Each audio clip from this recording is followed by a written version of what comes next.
eh, el tamaño, ¿no? Del vaso, ¿no? Pero al fin y al cabo era la misma cantidad de agua. Claro, precisamente era una operación concreta, no hacían un pensamiento hipotético, no empezaban a tener un pensamiento abstracto todavía.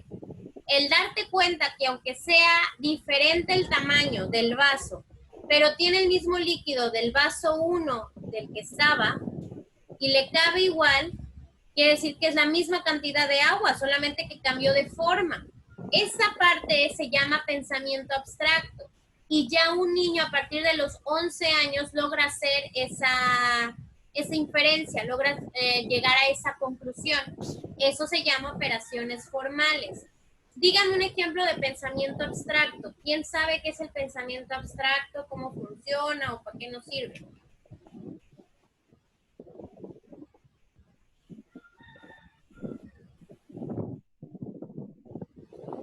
¿A qué le suena esto de abstracto?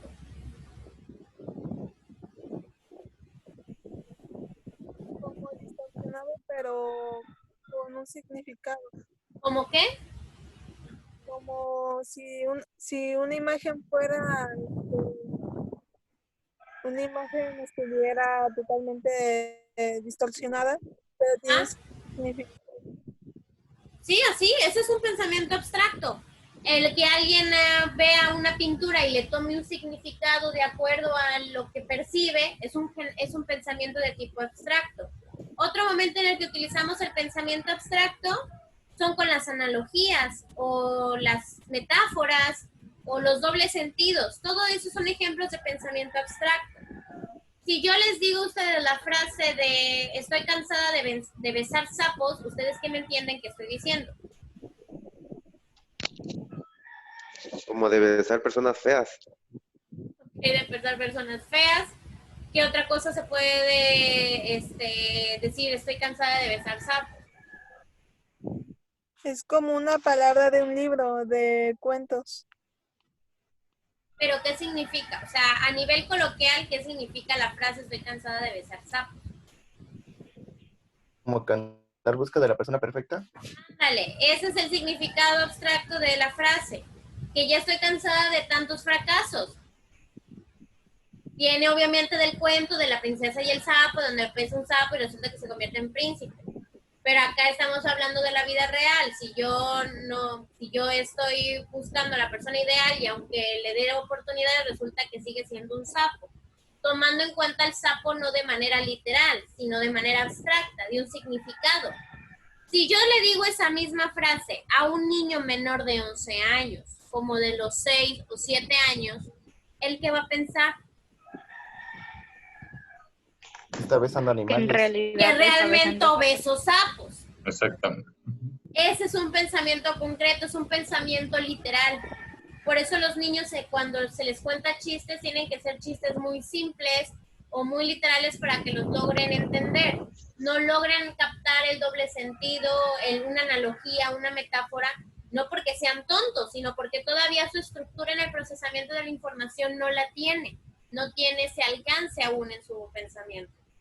Esa es una parte del pensamiento abstracto. Por lo tanto, esa capacidad de pensamiento abstracto es una de las situaciones por las cuales empiezan sus primeros alegatos con los papás, porque ya dejaron de ver todo blanco o negro, ya empezaron a conocer otros estilos de crianza, empiezan a conocer otras formas de pensamiento, empiezan a conocer que su tanita le enseñaron que es posible creer en otra cosa que no sea su religión. Ese es un cambio de paradigma también para ellos, por lo tanto empiezan a hacer mayores asimilaciones de información para captarlas y hacer sus propias situaciones hipotéticas. Aquí el pensamiento que se empieza a generar en ellos es el hipotético deductivo. Ese es el pensamiento que empieza a desarrollarse en esta edad, el pensamiento hipotético deductivo, en donde empieza a hacerse ya cuestionamientos de posibles causas a sus acciones o a sus decisiones. Ese es un pensamiento de tipo hipotético deductivo. Por lo tanto, ya empieza a decir, a ver, mamá, tú me estás enseñando que el aborto no está bien, pero pues yo conozco o he visto diferentes movimientos, porque es posible que sí pueda suceder el aborto. o sí puede suceder bajo ciertas circunstancias. O la verdad yo sí creo que sí sea necesario el aborto, aunque a lo mejor en su casa no se lo hayan enseñado así. Y puede ser que en la infancia mencionaban la palabra aborto y aunque no supiera qué era, estaba de acuerdo con los papás de que era malo. Ya cuando empieza a crecer y a darse cuenta de nuevas situaciones, empieza a formar sus propias idealizaciones o pensamientos. Y parte de ello va formando esta cuestión del desarrollo moral. Esta situación del desarrollo moral fue diseñado por Colbert.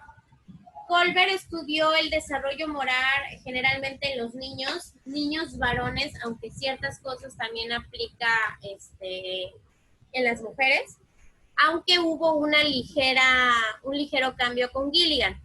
Pero aún así, aunque esta teoría se aplica generalmente más en varones que en niñas, se sigue generalizando. Y Colbert mencionó que existen tres fases en nuestro desarrollo moral.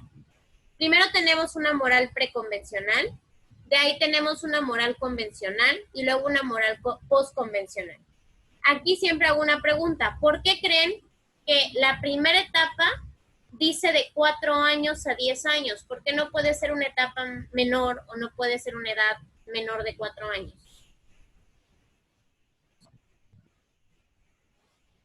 ¿Por qué creen? ¿A qué creen que se deba eso? Por la moral, por tratar de que sus papás estén orgullosos de él o algo así, se puede decir, porque en esas etapas vimos de que el niño busca la atención de sus papás, ¿no? La aprobación. Ok, pero ¿por qué a los 4 años? Porque vemos que la moral preconvencional, que es la primera etapa del desarrollo moral, inicia a los 4 años. ¿Por qué no podemos decir que desde los 0 años? Porque ya tienen una capacidad para entender más que Ok. en menos edad. Ok, porque ya empiezan a tener un cierto tipo de conciencia. Ya sus acciones son más pensadas a cuando tenemos 1 año, 2 años. Nuestras acciones generalmente son ¿de qué tipo? Circulares. Hicimos algo, nos gustó, lo volvemos a hacer, pero como tal no tenemos una conciencia clara de realizarlo. Y cuando se dice que ya tenemos una conciencia, cuando empezamos a tener una capacidad de memoria a largo plazo que puede ser recordada. Alguien dígame quién se acuerda de algo que haya hecho a los 2 años.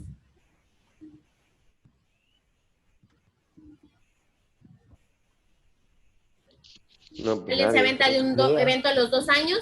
Pues no, porque todavía no teníamos una generación de conciencia clara de nuestras acciones.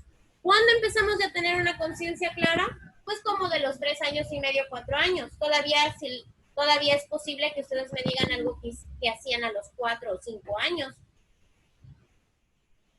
Es más lógico, es más normal que lo hagan. 4 o 5 años, a lo mejor unos ya estaban en el kinder y a lo mejor se acuerdan de una travesura o se acuerdan de una maestra o de un compañerito en especial. Eso es ya tener una conciencia y una memoria. Por lo tanto, por eso Colbert decía que nuestro desarrollo moral no podía empezar antes de generar una conciencia, porque entonces nuestras acciones no estaban guiadas hacia una meta o hacia una situación moral específica. Solamente podemos detectar que algo sea moral específico cuando lo hacemos con total alevosía y ventaja ante una situación en particular donde se pueda evaluar nuestro nivel de moralidad. Ahora, ¿qué es la moral? ¿O a qué le llamamos la moral? ¿Viste lo que hiciste? ¿A qué llamamos moral? ¿Qué es la moral? Pues es como un estado de conciencia en el cual actuamos, ¿no? De acuerdo a los hechos que están sucediendo, es lo que vamos haciendo nosotros. Lo que está viendo que está bien y que está mal. Ok, va más acercado a eso. La moral es un nivel de pensamiento que nos guía en nuestras acciones de acuerdo a lo que creemos correcto y a lo que creemos incorrecto. Obviamente la moral va a ser diferente para cada persona de acuerdo a los principios éticos que les hayan enseñado en casa o en la escuela. Pero la moral viene siendo que de qué manera realizamos un acto, ya sea para hacer un beneficio personal o un beneficio a otras personas. Y esto es lo que se va desarrollando en cada etapa de nuestra edad. La primera es la moral convencional, va de 4 a 10 años. Eri, ¿qué me puedes decir que es la etapa preconvencional? ¿Qué hacen los niños en esta etapa? Ahí lo dice.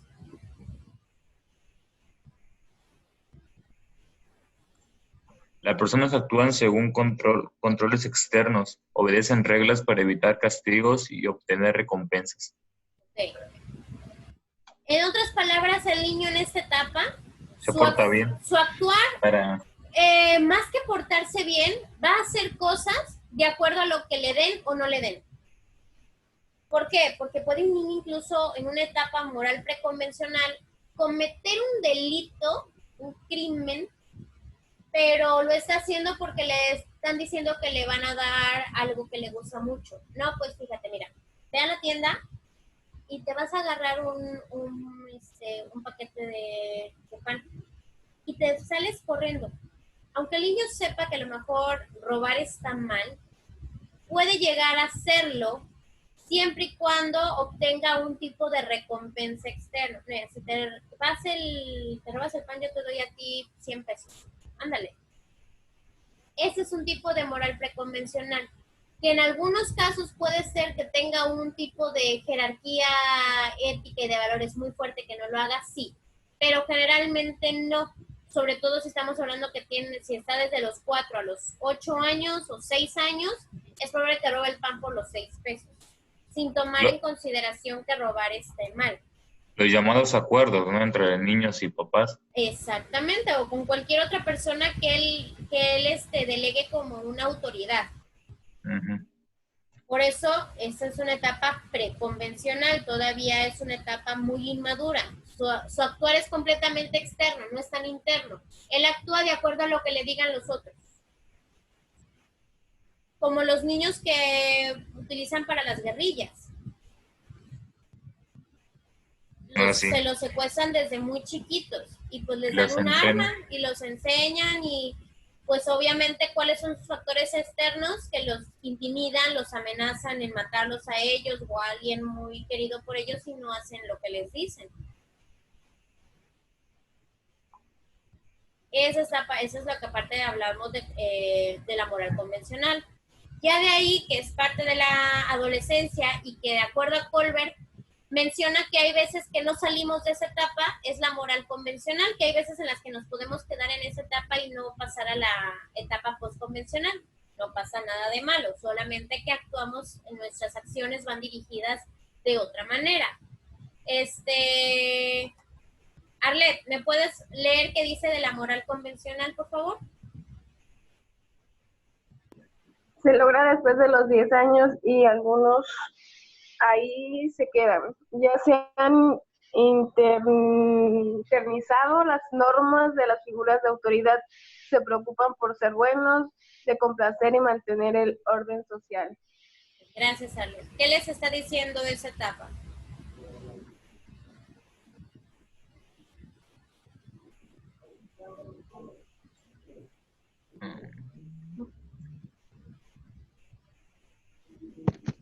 Que ya pues más que nada estar al margen, ¿no? Estar en una situación de tranquilidad y no estar haciendo cosas aparentemente malas.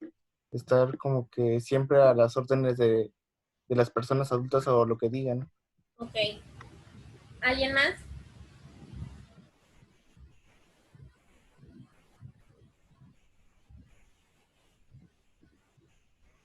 Aquí ya dice, se han internizado las normas de las figuras de autoridad. Estamos hablando de normas de las figuras de la autoridad. No que realmente las normas sean buenas o sean malas. A lo mejor al contrario, ha sido enseñado por las autoridades a ser un criminal, a ser un gángster. Y él va a seguir actuando como gángster porque fueron las normas que a él le enseñaron. Y sobre todo lo que quiere es agradar a su autoridad. Ya aquí ya no lo necesita hacer por amenaza o porque le estén diciendo, si lo haces te doy una recompensa física. Aquí ya tiene que ver más la recompensa a nivel emocional, de sentirse miembro de sentirse parte de lo mejor de un clan, parte de su familia, parte de sus figuras de autoridad. y por lo tanto ya actúa de acuerdo a regular su orden social. Ah, ok, lo estoy haciendo y estamos todos en calma, mientras yo siga en calma está bien que lo siga haciendo, aunque sea algo legalmente bueno o algo legalmente incorrecto. Y por último, la última etapa, la moral postconvencional. Cristian, ¿qué dice de la moral postconvencional? A partir de la adolescencia temprana, pero algunos no llegan. Las personas reconocen conflictos entre las normas morales y realizan juicios con base en los principios de derecho, justicia y equidad. Ahora aquí, ¿qué estamos viendo en ese tipo de moral? Pues que ya se piensan mejor las cosas, ¿no? Ya ellos tienen un raciocinio ya mucho más, entre comillas se podría decir, entre dos mundos, ¿no? Como usted decía, si hago esto, sé que puedo parar allá, pero pues puedo tener un beneficio, pero pues ya se la piensan como que dos veces para hacer un acto. Ok, ya la piensan dos veces. ¿Alguien más que saque alguna conclusión de lo que acaba de leer Cristian?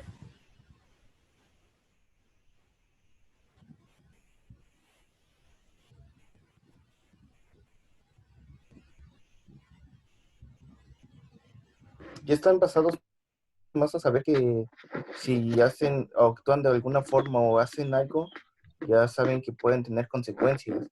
Ya tienen más razón de decir si sé que voy a agarrar esto, o voy a la tienda y robo esto, o tomo esto y me voy sin pagar, sé que ya puedo tener la disposición de estar ante algún ministerio público o algo al respecto. Ya tienen más como que la conciencia de decir, ahora sí ya están más conscientes de decir esto es bueno y esto es malo, y si esto es bueno me puede tener algún beneficio, pero si esto es malo puedo tener consecuencias por ello, ¿no? Ok, aquí ya estamos hablando de que, aquí sí estamos hablando de una cuestión, dice, aquí se rige por sus principios, los principios de derecho, justicia y equidad. Aquí podemos decir que ya la persona empieza a notar que a lo mejor ciertas normas o ciertas situaciones pueden ser injustas o pueden ser poco equitativas para las personas, o lo que yo estoy haciendo no está bien. Y entonces por eso dice, ya reconozco conflictos de las normas morales y entonces empiezo a hacer juicios de acuerdo a la derecho, justicia y equidad. Y aquí puede pasar de que, ok, yo estaba siendo gángster y estaba robando, etcétera, etcétera. Pero empiezo a ver que a lo mejor hay personas que están muriendo injustamente, estoy dejando a gente sin padre o madre, le estoy quitando dinero a otras personas, y empieza ahora sí a hacer un juicio interno de su actuar, y puede a lo mejor, lograr superar esa parte y entonces cambiar sus acciones, o dos, ya hacerse completamente responsable y consciente de lo que está haciendo. Sigue siendo malo, pero yo decido seguir haciéndolo porque me está generando un beneficio personal. Sin embargo, sigue estando ya en la moral postconvencional, porque ya logra reconocer que la realidad puede ser muy diferente a las normas que se les estuvieron inculcando desde antes. Para esta temática, les voy a pedir que copien la siguiente historia.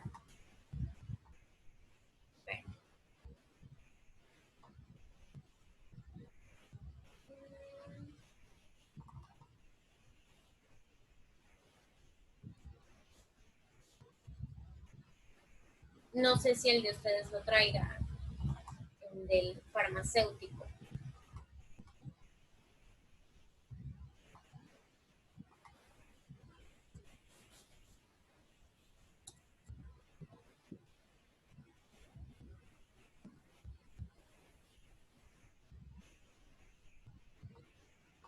Ustedes tienen ahí en sus libros, en el capítulo de aspectos de la maduración cognitiva, el dilema de Haynes.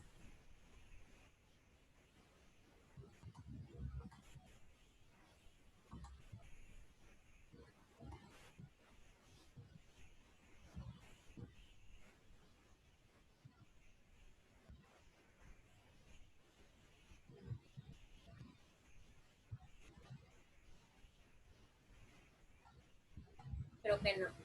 Creo que el suyo no los trae. Se los voy a dictar. Se llama El dilema de Haynes. Haynes se escribe con H-E-I-N-E-S. y latina NZ. Como la mayonesa. Como la mayonesa Heinz, exacto.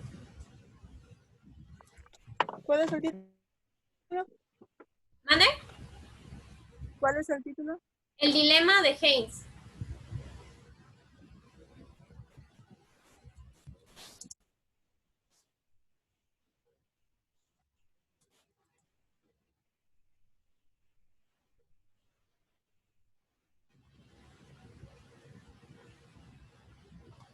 Ok, les digo. Una mujer está próxima a morir de cáncer. Una mujer está próxima a morir de cáncer.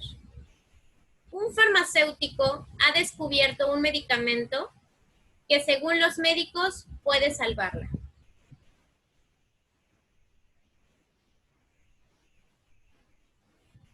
El farmacéutico cobra $2,000 por una dosis pequeña.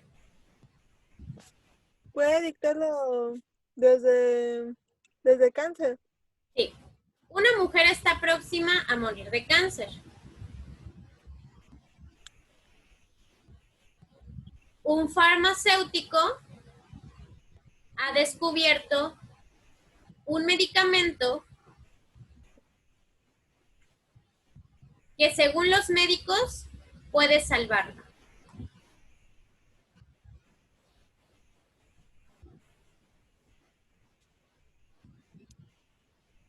Punto y seguido. El farmacéutico cobra $2,000 por una dosis pequeña. El farmacéutico cobra $2,000 por una dosis pequeña. 10 veces más de lo que cuesta elaborar el medicamento.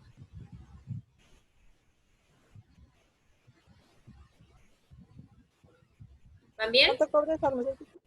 El farmacéutico cobra $2,000 por una dosis pequeña. 10 veces más de lo que cuesta elaborar el medicamento.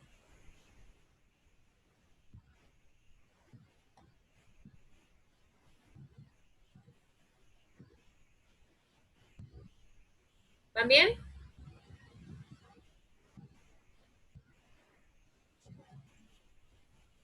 Yo sí. Ok. El esposo de la mujer enferma, Heinz, el esposo de la mujer enferma, Heinz, le pide prestado a todos sus conocidos.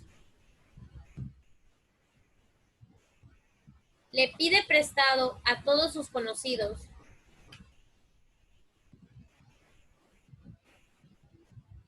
pero a duras penas logra juntar $1,000.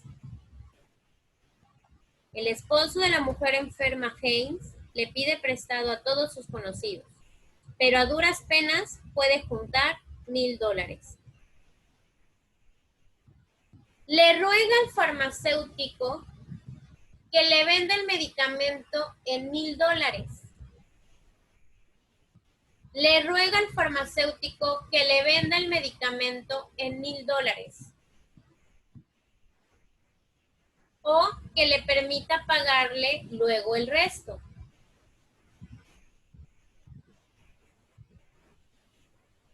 Le ruega al farmacéutico que le venda el medicamento en $1,000 o que le permita pagarle luego el resto. El farmacéutico se rehúsa y dice: yo descubrí el medicamento y voy a hacer dinero con él.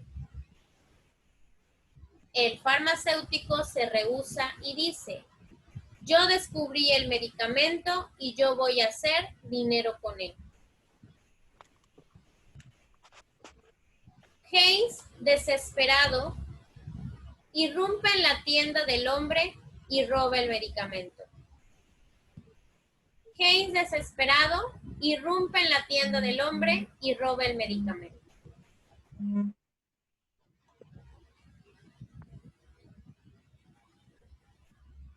Fin de la historia.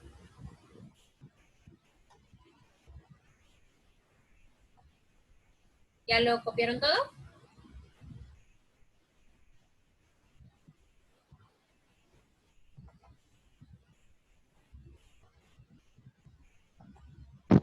Heinz desesperado. Hayes, desesperado, irrumpe en la tienda y roba el medicamento.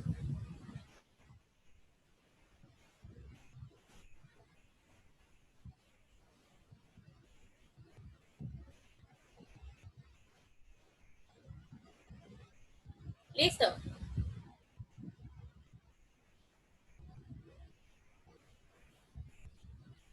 Sí. Ok, van las preguntas. ¿Debió haberlo hecho? ¿Por qué sí o por qué no?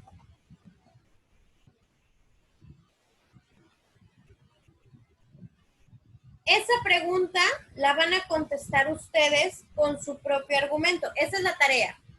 Van a leerla, el dilema de Haynes, y de ahí ustedes van a contestar si debieron haberlo hecho o no lo debieron haberlo hecho y por qué. O sea, si me dicen sí le debió haberlo hecho, deben de decir por qué. Si dicen no debió haberlo hecho, también deben de decir por qué. Ahora, esa es una parte de su tarea. La otra parte de la tarea es, van a preguntarle a 3 personas. A un niño entre los 6 y los 9 años.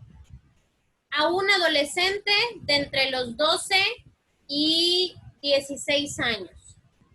Y a un adulto entre los 20 y 40 años.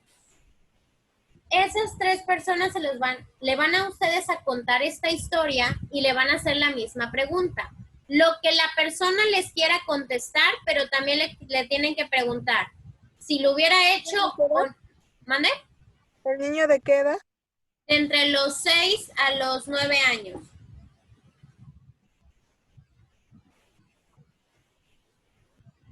¿El adolescente de qué edad dijo? El adolescente de entre los 12 y 16 o 17 años. Gracias.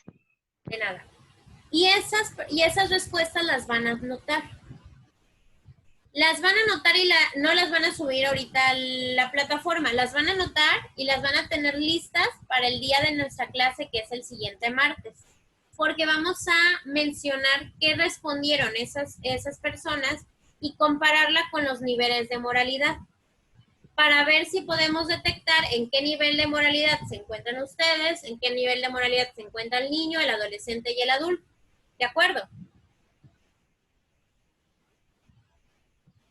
Sí, De acuerdo. Ok, le tienen que contar la misma historia a las 3 personas para que puedan contestar la pregunta. ¿Alguna duda, chicos? No, ninguna. Ok. No, le repito Mande. la pregunta para ver si así está bien. Sí, la pregunta solamente es, ¿debió haberlo hecho? O sea, si estuvo bien o estuvo mal que se haya metido a la tienda para robar el medicamento. Si te dice que sí o tú dices que sí, tienes que justificar el por qué. Y si dices que no, igual también debes de poner el por qué. Okay. Igual las personas que te contesten, si te dicen sí o te dicen no, tienen que decir el por qué. Ok, chicos. Bueno, pues entonces sería todo por hoy. Nos vemos el siguiente martes y pues tengan lista esa tarea, por favor. Profe, subí una tarea en Classroom de una síntesis. Sí, esa síntesis es para que la suban durante la semana, porque ahorita ya no da tiempo, pero es solamente una síntesis de las exposiciones de cada uno de sus compañeros. Esa es una síntesis personal. Ah, ok. Y una pequeña conclusión de cada uno de los temas que se expusieron. Ok, bueno, pues ahora sí, entonces los dejo. Nos vemos el siguiente martes. Nos vemos. Gracias, profe. Hasta luego. ¿No de qué? Nos vemos. Que tengan bonito fin de semana. Igualmente. Gracias, igualmente. Igualmente.